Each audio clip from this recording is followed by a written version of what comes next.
দিল্লীত যি ভয়াবহ বায়ু প্ৰদূষণ হৈছে সেই বায়ু প্ৰদূষণক লৈ এগৰাকী 12 বছৰীয়া যুৱতীৰ প্ৰতিবাদ। হয়, ইণ্ডিয়া গেটৰ সন্মুখত হাতত প্লে কাৰ্ড লৈ এগৰাকী 12 বছৰীয়া যুৱতীৰ প্ৰতিবাদ। তাইৰ নাম হৈছে লিচিপ্ৰিয়া কংগোজামৰ। দিল্লীৰ বায়ু প্ৰদূষণক লৈ প্ৰধানমন্ত্ৰী আৰু দিল্লীৰ মুখ্যমন্ত্ৰীক প্ৰশ্ন কৰিছে এই 12 বছৰীয়া যুৱতীগৰাকীয়ে। তেওঁ কৈছে যে দিল্লীৰ যি বায়ু প্ৰদূষণ হৈছে এই বায়ু প্ৰদূষণক লৈ তেওঁলোকে এতিয়ালৈকে কোনো ধৰণৰ একশ্যন কিয় লোৱা নাই।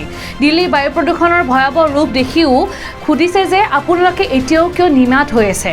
দিল্লীৰ ভয়াবহ বায়ু প্ৰদূষণৰ বাবে উশাহ ল'বলৈও কষ্ট হৈছে বুলি তেওঁ এই প্ৰতিবাদত কৈছে। তাৰ পিছতো দিল্লীৰ মুখ্যমন্ত্ৰী আৰু প্ৰধানমন্ত্ৰীয়ে এই ক্ষেত্ৰত কোনো ধৰণৰ এতিয়ালৈকে ব্যৱস্থা গ্ৰহণ নকৰাৰ অভিযোগো উত্থাপিত কৰিছে। পুনে পুনে আমি দেখুৱাব লৈছোঁ সেই ভিজুৱেল।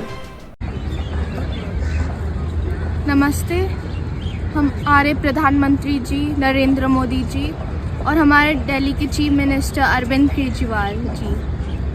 मेरा नाम लिसिप्रिया कंगुजम है। मैं 12 साल की एक पर्यावरण कार्यकर्ता हूँ।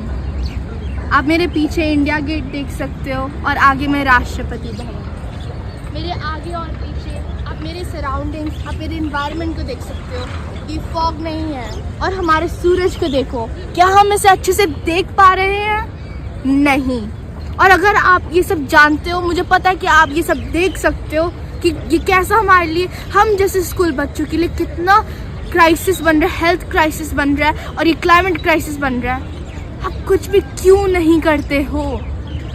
मैं अभी, मेरे आईज अभी बर्न कर रहे हैं। मैं अच्छे से सांस भी नहीं ले पा रही हूँ अच्छे से मेरे खुद के घर में। और कल मेरे स्कूल, मेरे क्लासेस में मेरे फ्रेंड्स कोई भी अच्छे से सांस नहीं ले पा रहे। हम सब के आईज बर्न कर रहे थे। एक रियल हेल्थ इमरजेंसी क्राइसिस है, ये क्लाइमेट क्राइसिस है।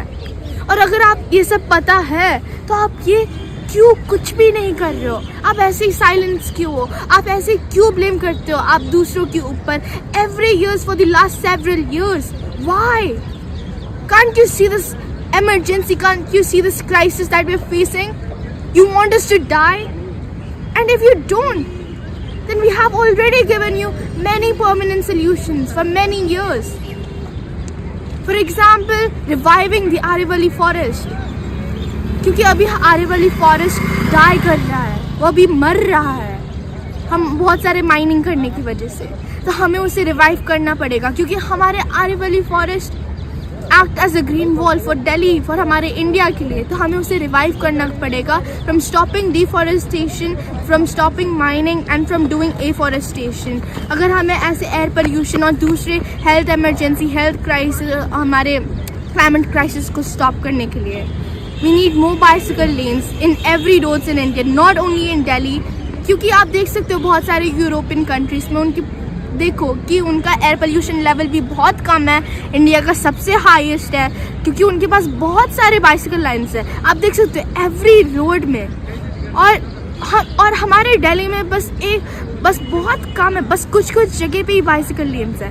बट हमें नहीं चाहिए ऐसा। हमें सारे रोड्स में, not only in Delhi but हमारे खुद के इंडिया में बाइसिकल लेन्स चाहिए और हमें मोर ग्रीन स्पेसेस चाहिए।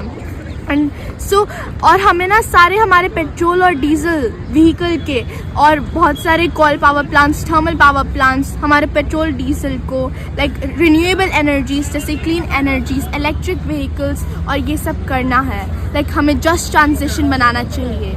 और अगर हम ऐसे ही एक्ट करेंगे और हमारे इकोनॉमी, इंडिया की इकोनॉमी को 100% ग्रीन एनर्जी हमने अगर जस्ट ट्रांजिशन किया तो एक बहुत बड़ा डिफरेंस बनेगा। हम जैसे अभी सांस नहीं ले पा रहे, जैसे हमारे आइज बर्न कर रहे हैं, जैसे बच्चे मर रहे हैं, जैसे कि प्रेग्नेंट वुमेन्स उनके बच्चों के साथ मर रहे हैं, हम नहीं मरेंगे। हम जैसे ये सफ़र कर रहे हैं हम नहीं सफ़र करेंगे। So act now and save our planet instead of spending time and blaming each other, instead of finding a long-term solution. Declare health emergency right now. Otherwise our planet, otherwise Delhi, otherwise us the children, otherwise people in India and people in this world will be dying soon. Thank you.